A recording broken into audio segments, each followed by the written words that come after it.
you considered the messages your outfits send? What do you think your clothes say about you? See, style is about the clothes, but it's not really about the clothes. Every day you make choices about what you're going to wear, but what are you communicating? Welcome to Above and Beyond Style. I'm your host, Maria DiLorenzo, and in 2019, I founded MFD Style, where I provide a unique, intuitive approach to personal styling for those ready to embrace a more meaningful look. With this podcast, I'll uncover key elements of where spirituality, psychology, and style intersect, revealing how you can make intentional wardrobe choices that reflect who you really are. So let me ask you, are you ready to transform into your authentic self? Then it's time. Come with me on this journey, and together we'll take your style above and beyond style.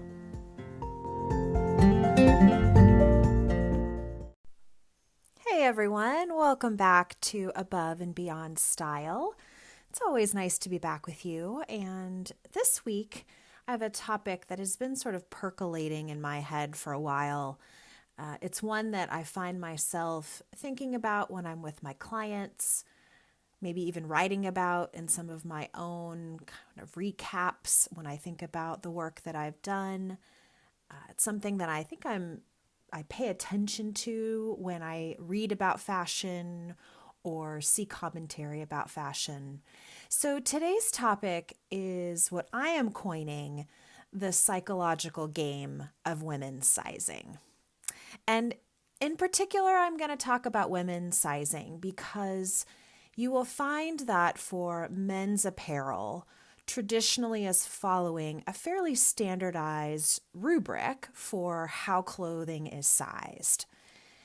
And I won't go into sort of all the history and in some ways some of the challenges around why that is the case for men's clothing and not necessarily the case for women's.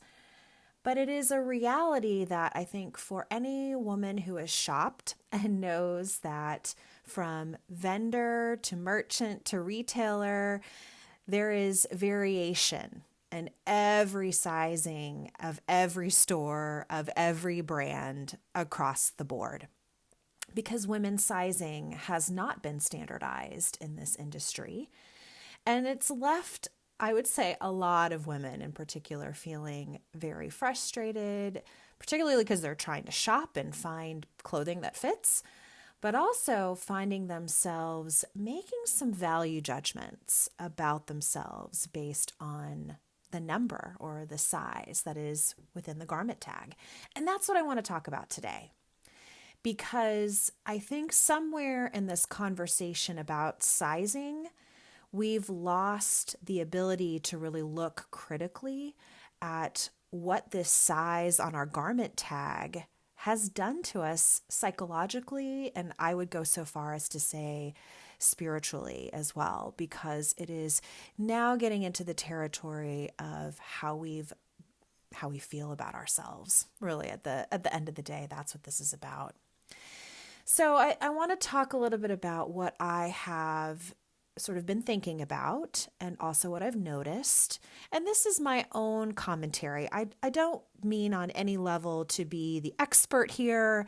I am certainly not someone that has done extensive research on any of this work, but it's just something that as a stylist, I've noticed a great deal. And I think it bears the conversation to be able to talk a little bit more about why do we think we have gotten ourselves, and again, I'm speaking to women here, but why have we gotten ourselves sort of wrapped up in this psychological game around sizing? And, it's very pervasive. I would say from the healthiest, most balanced women I know to those that are really sort of struggling with their own self-worth and self-love and value, it's a very common comment, if you will, that when I'm obviously with a client or with someone maybe in a fitting room or even in their own closets, I often hear that sort of well, I recognize that now I used to be this particular size And I'm noticing now I've had to go up a size, or there's something going on there about this sort of push pull, if you will, about changing sizes.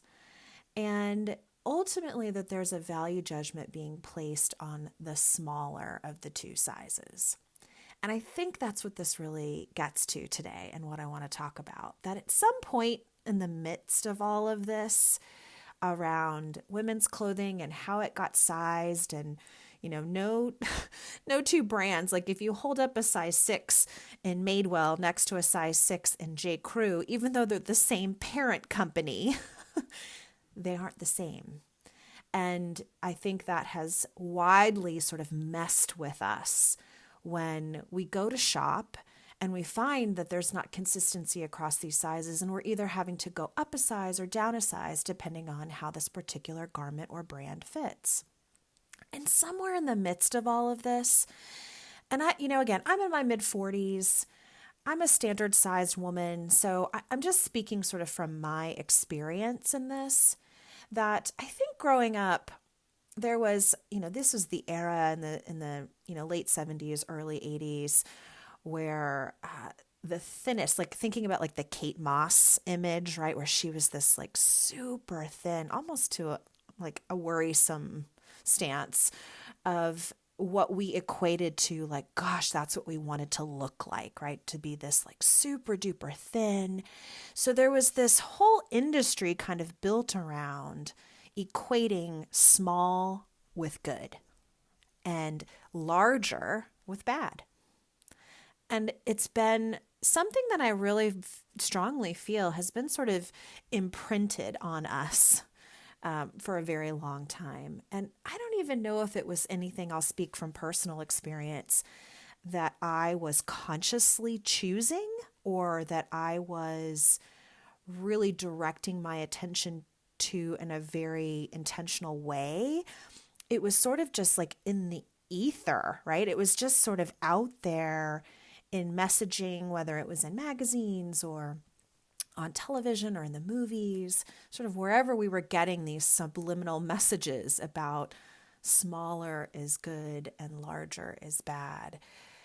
We've now come to a place, particularly with women's apparel, that I find challenging, because if there is no standardized sizing, as I've just highlighted, I think it's really difficult for anybody to stay super conscious about the fact that their size, no matter kind of where they are on the spectrum, is good wherever they are on the spectrum. And recognizing that there is this sort of weird, like, good angel, bad angel, like one on, each shoulder. Like the good angel is saying like, oh, well, it would be better if you could size down because that makes it better for you and means you're smaller and you're thinner and you're what, fill in the blank, right? And sort of the devil on the other, bad angel on the other shoulder is like, yeah, see, you should have been that smaller size. What happened to you? You used to be a size 6 and now you're a size 8 or 10 or, whatever, fill in the blank. And it's this interesting little game that I notice women doing and playing with themselves and really sometimes succumb to, that they have gone so far now as to really see that equated size, larger, smaller, whatever, and wherever they are on the spectrum. And then it's now impacting our self-worth and our value. And not only are we seeing smaller as good and larger as bad, we're now placing ourselves on that spectrum that if we are, quote unquote, a larger size, now we are bad. Or if we are a smaller size on that spectrum and that's good, then well, okay, then we are good. And we're always sort of in this kind of interminable wheel of getting to the smaller so that we can be good. And I find it being really challenging when I am confronted with this in my own life. I am not saying I am void of this thinking either. I'm really just trying to bring it more to my own conscious awareness and maybe perhaps even to yours too, to see sort of the ways that we talk to ourselves about who we are and how valuable and worthy we are. And somehow that there's a correlation with the number or the size that's in our garment tag inside of our clothing. And I know anyone sort of logically would hear this and be like, oh my gosh, of course, you are more than what the number on the tag says or the label says. You are more valuable. You are more worthy. You are more than just a garment tag and whatever it indicates. But I do really feel like there is a dangerous sort of game that sometimes gets played within women's minds about whatever the number is on the label.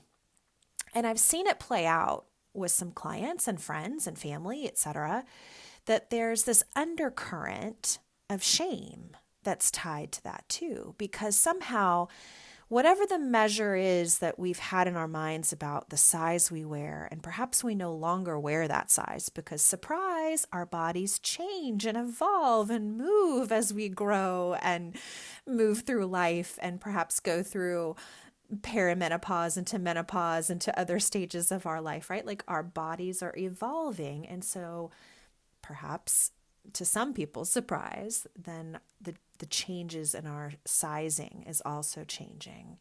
There is this undercurrent of, I was once this one thing and I am no longer it, and that is bad. And I think it's super sad because it's somehow given us this, we've given power to this number on our garment tag over our own critical thinking about ourselves. And critical meaning like thoughtful, intelligent, aware thinking, not like critical negative, but like the level of thinking with which we deserve to give ourselves because we are worthy and good and valuable no matter what the size is on our garment tag. And the funny thing about this, anytime I've ever talked to anybody sort of casually about this topic, I'm like, the real irony of all of this is that nobody sees the label on your garments except for you. I mean, I don't walk around with a big, if I'm wearing a size medium sweater, there's not a big M on the back of my sweater indicating that it's a medium. Nobody knows. And if I happen to go up a size in jeans or down a size in jeans because of however that particular merchant or retailer is fitting, nobody knows what that number is. And so we play this game with ourselves. And I find myself doing it too, you guys. Again, I'm not void of this. I remember there was a pair of jeans that I had ordered earlier in the season. Let's say it was like maybe 2 or 3 months ago. And I was looking for a new pair of jeans and I went to a brand. I'm going to leave the brand out of this because it's not really relevant. But I went to this brand that I typically have pretty good luck for jeans. And I got what I call my standard true to size. It's the size that I most often can reach for, and it will usually fit me in this jean. And I put it on and I was like, it's kind of loose, and I don't know. There's nothing worse than like pulling up your jeans halfway through the day because they're riding down. So I went to the size down just to see, like, I wondered if that might feel better, if, however. So I tried on the size down, and it was, of course it fits snug or more snug than my true size. And I found myself thinking like, isn't this so great that I actually fit in the size down? Ooh, it's so good that I could buy this size down. Wouldn't that be so wonderful that I'm smaller? I'm having the same thoughts, you guys. This is what I'm saying. And when I caught myself doing this, I really had to like kind of shake it out and be like, wait a second here. Am I interested in these jeans because suddenly now that size down somehow makes me feel better about myself? And I think that was the real point, sort of the tipping point for me, at least most recently, where I thought, no, that's not what this is about. The key, especially for me as a stylist, is wanting to get people in clothes that fit them the best, that complement their body, that make them feel good about themselves. And at the end of the day, true story, I ended up buying my true size because I really felt like that size down, while it was sort of more fitted and was actually even just a little bit uncomfortable at the waist. And I was like, I don't want to be uncomfortable in jeans. And as time would show, the size that I ended up getting was perfect. It did relax a little bit, but it wasn't so much so that I was like pulling and, tugging at it. So the moral of this story is I want you to know that the thought process was even there for me about equating somehow that it was better for me to be able to size down. And this is just like one pair of jeans at one retailer among the millions that sell jeans, and how it does this psychological like game with us. And I really wanted to challenge both myself and you to see kind of the unnecessary nature of this whole thought process and what it can potentially lead us down this trail of thinking and belief even about who we are and how valuable we are. And I have gotten so far with my own clothing at times to just cut the label out of the garment tag, like literally cut the garment tag out of the garment, because it doesn't really serve me to know what size it is if it's somehow going to make me feel less about myself. It's going to make me feel shameful about myself in some way. And I would encourage you to do the same, that if you find yourself really fixating on whatever the garment number, tag, size, whatever it is, you'll find quickly that, like most of your items in your closet, you might not remember exactly what size every single garment is in your wardrobe. So you will forget. I've cut a tag out of a pair of jeans before and been like, great. I don't know what size these are, but they fit me great. And I don't have to fixate in the same way that I might have done previously if I've been like, oh yeah, I'm still wearing this size, which maybe it's a little bit bigger than I normally wear. And now it takes me down that whole path of whatever size I am. Is it not good? Is it saying something about myself? And I'm not really getting into the whole kind of conversation around health and wellness and whatever size your body is in. I am not a medical expert. I'm not here to judge whatever size that might be optimal for you. I'm just here to try to challenge the thinking around this very intrinsic belief, at least it was and has been for me, that the smaller size is better and the larger size is something you want to avoid. And as you potentially creep up larger, that there's something actually wrong or going on that's wrong. And I got news for you guys that sometimes it's purely just the vendor, the merchant that, again, item to item, there's not consistency in the sizing. So I might be able to wear anything from an extra small to an extra large on any given day. And that shouldn't say anything about who I am, how I feel about myself, and how valuable I am to the world. So it's really learning to love this body that I occupy and the size, no matter what size it is, because as I've hopefully proven to you, there's no one standard for, kind of consistency in women's fashion. And so why are we giving it so much head space, mind space, heart space even sometimes, that is now taking over and potentially derailing us to a line of thinking that actually just isn't really true. It isn't even valuable, or, it's not even worth spending time going down that road. So I hope this conversation helps you sort of see the inherent flaws in women's sizing and how it really can play this sort of psychological game on us, and the responsibility that I want each of us to take for ourselves to release the pressure of being any particular size. And recognize that our inherent value and worth is not determined by the size in our clothing. Again, I will remind you that only you can see. No one on the external world can know or has any idea what that number or size says.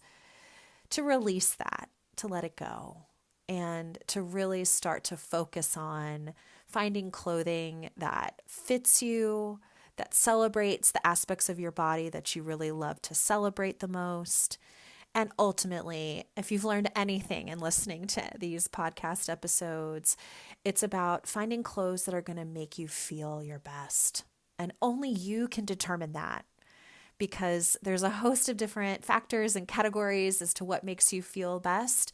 But please don't let the number or the size of your garment be the thing that really helps you feel best in your clothes. There's so much more to it. You are such a more complex and interesting entity than the number that's equated to your clothing.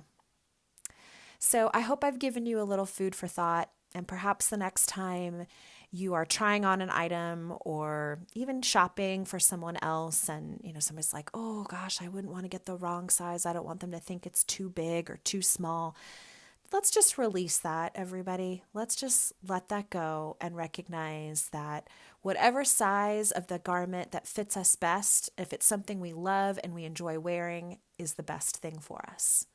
So happy shopping. I hope all is well, and I look forward to catching up with you next time.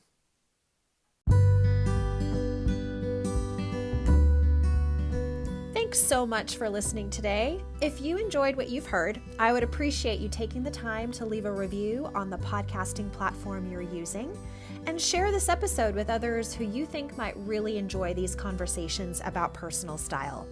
For more information all about MFD Style services, you can find me on the web at mfdstyle.com, on Instagram at mfd_style, where I post almost 5 days a week, or send me an email at maria@mfdstyle.com. I also have a weekly email I send to subscribers, so I will include the link to that sign up in the show notes. So until next time, friends, remember to love yourself and then love yourself some more.